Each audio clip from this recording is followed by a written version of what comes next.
Hey there, I'm Katie and I love baseball. And welcome to the second week of Monday Jays, which is a roundup of everything that went right and wrong and some side, completely unnecessary commentary about the Toronto Blue Jays. We won a series. We beat the Rays 2-1. That was super exciting. And not only that, we won 2 games in a row for the first time this season. Yay! Also, Chris Coghlan. If you haven't seen it, if you haven't seen any of the GIFs, or any of the YouTube videos, or any of the memes, or the amazing slow motion replays of Chris Coghlan's spectacular leap over Molina to land exactly on home plate, I would like you to lift the rock that you've been hiding under and check out the rest of the world. There's a whole big world out there, and Coghlan is jumping over it. Lar hits it high and deep over his glove off the wall. Coghlan is headed for third. They're going to wave him home. Here's the throw from Piscotty. What a play by Coghlan. I've never heard an announcer less excited by something that literally made me jump out of my seat, drop my beer, and spit the beer in my mouth all over the cat. And Buck is just like unimpressed. Other things that have been going on with the Blue Jays, because believe it or not, Chris Coghlan's leap is not the only thing that happened this week. We played 3 games against the Cardinals, including a doubleheader, and I love doubleheader baseball. I love it. It makes my world go round.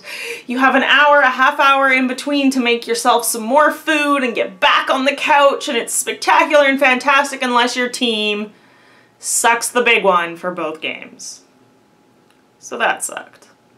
Now, as for the rest of the team not named Chris Coghlan, as for the rest of the team that did not leap over opposing players for spectacular headfirst dives into home plate with complete disregard for bodily safety, here's what else is going on.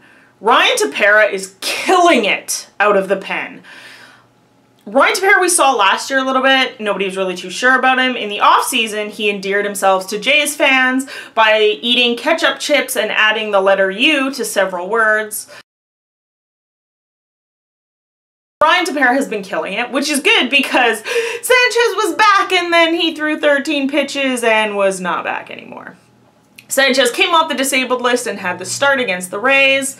He pitched 1 inning, 13 pitches, and immediately went into the clubhouse and everybody went, oh yeah, that went well.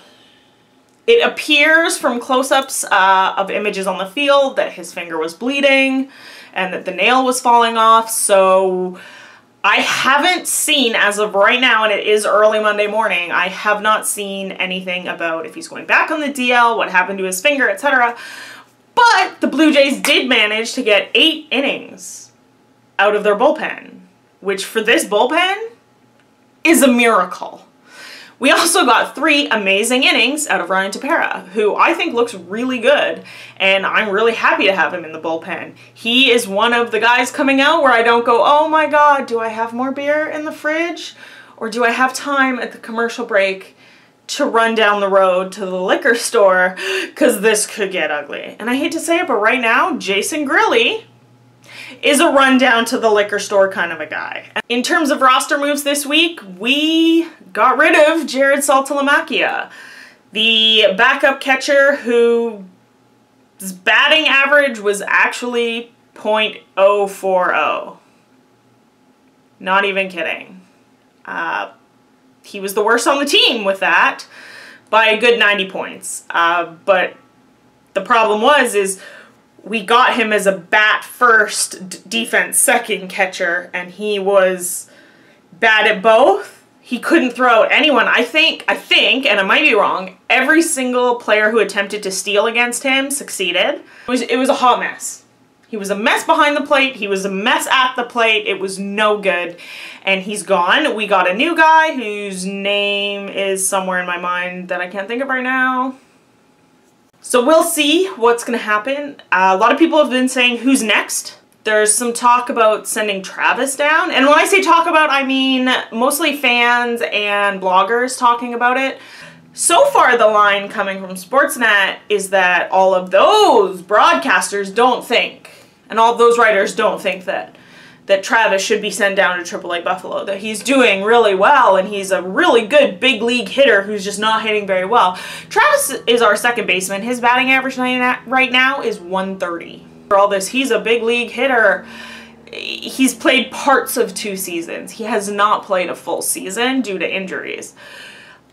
Personally, I think they should send him down for some time in Buffalo because I think the time has passed for making excuses for people on this team. Ryan Goins and Darwin Barney are currently playing shortstop in the case of Goins, covering for Tulowitzki. Barney has been playing third base, kind of platooned with Chris Coghlan right now. I think I would rather have Goins, who's hitting 200, or Barney, who's hitting 292. I would rather have them playing there. And I know people are saying, oh, you can't get rid of this amazing second baseman when you've already got half your, the whole left side of your infield's gone. Well, you know what? He's not spectacular defensively. And what's the point of keeping him for his bat when he's hitting 130? I just don't think it's worth it. Yes, it means that we'll have Coghlan at third, Goins at short, and Barney at second every single day, but really? How is that so much worse than Coghlan or Barney, Goins, and Travis? I don't see that actually makes us worse. Another bright spot, though, is Smoak and Pilar, and I know you're getting tired of me talking about Justin Smoak, and I predicted at the beginning of the year that you'd get tired of me talking about Justin Smoak, but I thought it was going to be for very different reasons. Justin Smoak is hitting 273, Pilar is hitting 301, and they're both very strong defensively. Pilar is doing a great job in center field, Smoak's doing a great job at first base. And offensively, they're killing it.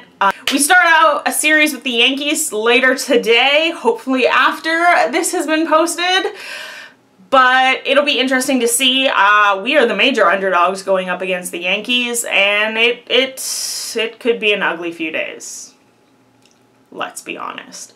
But then again, all of April was ugly. So now we're focusing on the little things, like Ryan Tepera, who likes ketchup chips and pitched 3 great innings for us. And Chris Coghlan, who I just can't. I can't. It's amazing. Let me know in the comments below what you think the high points and low points were for the Blue Jays month of April and our first full month of Major League Baseball. And fingers crossed, May will be better. And I will see you in my next video. Bye.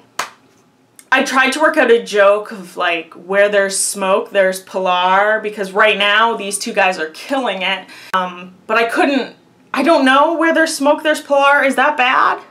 I mean, it feels cheesy, but part of me is like, but it's really early on Monday and you haven't had your coffee yet. Maybe it's okay.